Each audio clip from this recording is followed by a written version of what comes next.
pull. Woo! Hello everyone, welcome to Target Focused Life. My name's Steve, and today I'm doing an in-depth review of the Savage Renagauge. Let's go.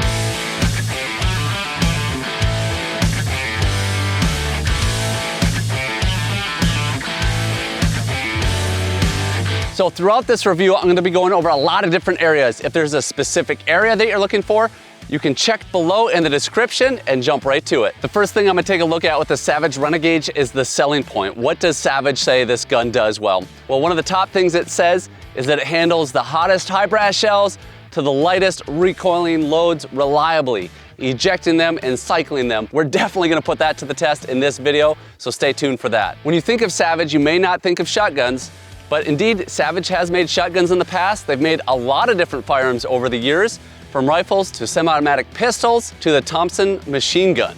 Yes, they've made a lot of different things, but this is Savage's newest introduction to shotguns. They haven't made them in a little while. So what's the intended use of this shotgun? Well, this one's made for waterfall.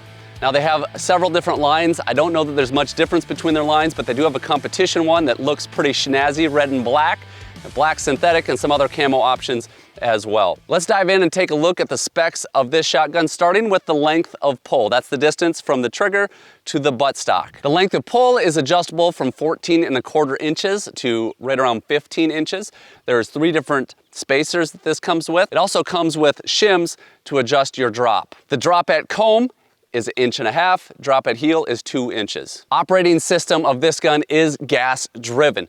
Gas driven generally equals a little lighter recoil than inertia, a little dirtier operating, but a little bit more reliability as far as being able to handle those light and heavy loads. Again, we're gonna be putting that to the test. I'm excited to see how this Savage Renagauge holds up. Just holding onto this gun, it is a little heavy. It's about 8.4 pounds. So it is on the heavier side. I don't always dislike heavy guns. There's other guns out there that are right around 8 pounds I think feel great in the hands. This one, it's a little front heavy, to be honest with you. So we'll have to see if I get used to that. We're doing a little shooting here. This gun runs the Beretta Benelli mobile choke system. I've already swapped out the stock choke for my Carlson choke tube, shooting cylinder, because I want to be able to crush these clays today. As far as length options, this is the 28-inch. I believe they're only available in 28-inch and only available in 12 gauge as well. Now let's take a look at the trigger pull of this gun. This is important to me. I like a good feeling trigger. This doesn't have a lot of travel to it. Now it does. Yeah, it kind of creeps a little bit there. Gets a little spongy. Not as crisp as I would like. Can't say I'm super thrilled with that trigger. Let's put a scale to it. I got my Wheeler Professional Digital Trigger Gauge. Ooh, that's a mouthful. Let's see what the trigger pull is. Only 5.5 pounds. 5 pounds, 5 ounces on that one. Let's do average of 3. 5 pounds, 8 ounces. 5 pounds, 7 ounces. So I'm gonna hit enter, get our average. 5 pounds, 7 ounces is the average trigger pull weight. So I don't have any issues with that. That's light enough for me. I like it between 5 and 6. The lower end of 5 is great, but the sponginess of this trigger leaves a little something to be desired for me. Now looking at the ergonomics of this shotgun, the look, the feel, the function. I'm looking at things like, how does it feel in my hands? I gotta say it's a different feel, for sure. It's not bad, it's just different. It does have some nice grip texture here on the pistol grip and on the fore end. I gotta say I like the way it mounts. I like the Monte Carlo stock on top right here. It just hits my cheek, and then I pull it back to my shoulder, and I'm looking right down the barrel. I would say it points pretty darn naturally. I like this comb, the Monte Carlo comb on here. There are 3 adjustable cheek pieces that you can add to specifically fit you. So I think Savage has done a nice job making it customizable as far as length of pull, the shims for drop and cast, and as well as the different comb sizes. Looking at the controls, it does have an oversized bolt handle, oversized bolt release.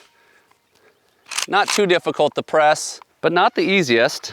The safety's on the back side of the trigger, which is where I prefer a cross bolt safety versus the front side. Has an oversized trigger guard, making it easy to get your fingers in there if you got gloves on specifically. One thing you'll notice about this barrel is it is fluted. It has these grooves cut into it. Why would you flute a barrel? Really for no other reason on a shotgun other than it lightens the weight a little bit, which honestly I would hate to hold this gun if it was any heavier. They definitely need to shave off a few ounces in my opinion. It's weighted and balanced fairly far forward.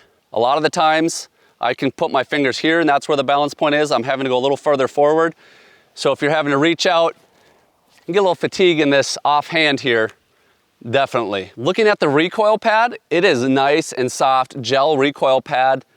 We'll put that to the test, see if it actually lessens the recoil. Now looking at the build quality of this shotgun, I'm just looking at tolerances. Is there anything loose, wiggly? How do things come together? There is a little bit of a lip here. That's something I don't like in shotguns. That can kind of rub on your hand if your hand's up there rubbing on that. Not a whole lot fancy about this shotgun as far as build quality. That I gotta say, a lot of shotguns will have a chrome lined barrel. This one has a melanite lined barrel, which has some of the same anti-corrosive properties. Not sure why you'd go with melanite over a chrome lined barrel, but that is in this one. The MSRP of the Savage Renagauge is $1649. So it's right up there with some of the higher end guns like the Browning Maxus or the Beretta A400 Extreme Plus. I'm really eager to shoot this and see if it lives up to that price point. As far as look and feel, weight wise, trigger wise, I'm not sure it does, but I don't want to make any too soon of judgments. There's a few things I do like about it so far. I like how it mounts. I like the adjustability of the stock, but let's see how it handles recoil. Let's get some rounds through this gun. So the claim to fame is that it can handle the lightest loads. I have 1 1/8 Federal Top Gun target loads. Let's see how it handles those first. Just shooting from the shoulder. Boy, if you're not right on that magazine tube, it doesn't load well. That's a little tricky there. 3 rounds. Kind of has a long reset on the trigger. I came back and tried to pull it and it didn't reset. Handled them, obviously no issues. Recoil, moderately light, didn't feel too bad. How's it handle from the hip? Okay, no issues there. If a gun can cycle upside down, over the head, that's an indication of how reliable it might be. But I noticed the bolt did not lock back on the last one like it was supposed to. So it's handling those shells pretty decent. A little bit later in this video, we're gonna do a speed test. I'm gonna put this to the test, see how fast it cycles, how fast I can shoot 3 separate clays. But let's try some heavier loads, see how it handles those. I got the Federal Black Cloud, 1.25 ounce, 2-shot, traveling at 1,450 feet per second. Okay, let's just go from the shoulder, see what the recoil feels like. Not bad, recoil felt pretty good. It cycled the shells well, so no issues there. Now I have to say, when I took this gun out the first time, I didn't clean it. I shot it straight out of the box. I had some malfunction, some issues with it cycling. I took it in and then cleaned it like you should. When you get a new gun, straight out of the box, should be cleaned. Yes, I know. After cleaning it, I haven't had really any issues. We're gonna continue to put more rounds through it and just make sure it cycles reliably. Let's take a look at how this gun breaks down, see if it's relatively simple. Or is it challenging? 4-end cap comes off, pretty traditional there. Barrel and forearm can come off together. That can also pop off like that. This is way different looking than what I'm used to. The piston and the springs, kind of goofy looking. All right, that's all off. Now, the bolt. The bolt handle specifically. You have to like pull it out, twist it, then it pops out. And then your bolt will slide out. This spring can also be removed. That's kind of a bugger. If you want to do a full and proper cleaning, you should remove the spring, but that's kind of challenging to come off. And then the trigger group has to come off. The pin will only go one way. There's a large round head on this side and a small side here. We have to push from the small side, and that pops out. Pretty easy right there. Trigger group's out. We're ready to clean this thing up. And it's already getting dirty. Just from this review, maybe 75 rounds we shot during this review, it's fairly dirty already. But let's see how it goes back together. Whoa. It's one of the easier pins I've ever put in. This could be a highlight of the shotgun. Trigger group's in, super easy. Now, This black piece goes back on here. Spring goes back over the mag tube. We have all the carbon buildup from the gas system on the mag tube. Now, we can put the bolts back over. Okay, that's in. Now let's see if the bolt handle goes in any easier than it came out. There's a little tab on here you have to line up.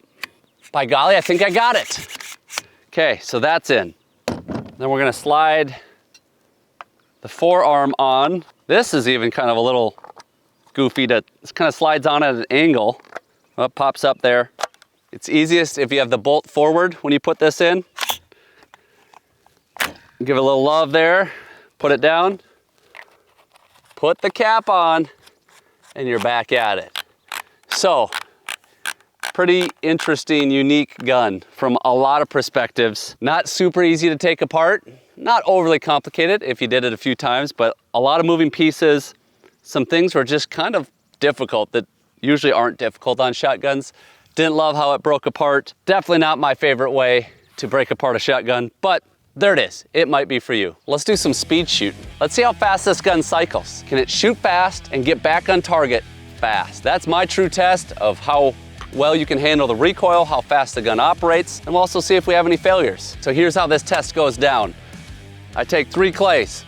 I turn the timer on, wait for the buzzer to go off, throw the 3 clays, see how fast I can get on target and shoot 3 clays in a row. Let's do it. All right, that felt pretty good. Good first run. We're at a 1-4-1. We'll just throw in some more Top Gun. Try it again, round number 2. I'm getting slower, folks. 1-6-5. I'll be honest, I'm struggling.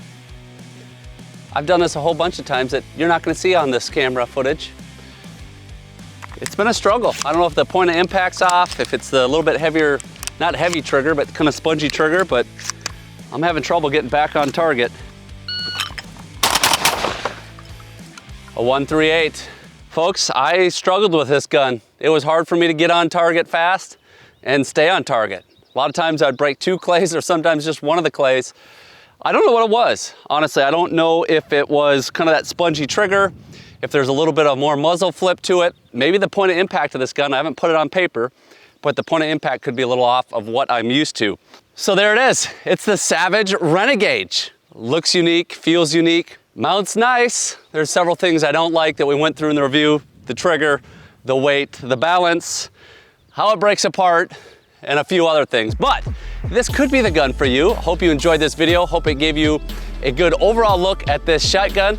Remember, it's only the targets that you're focused on, whether in life or in the field, that you're gonna hit. So live target focused. See ya.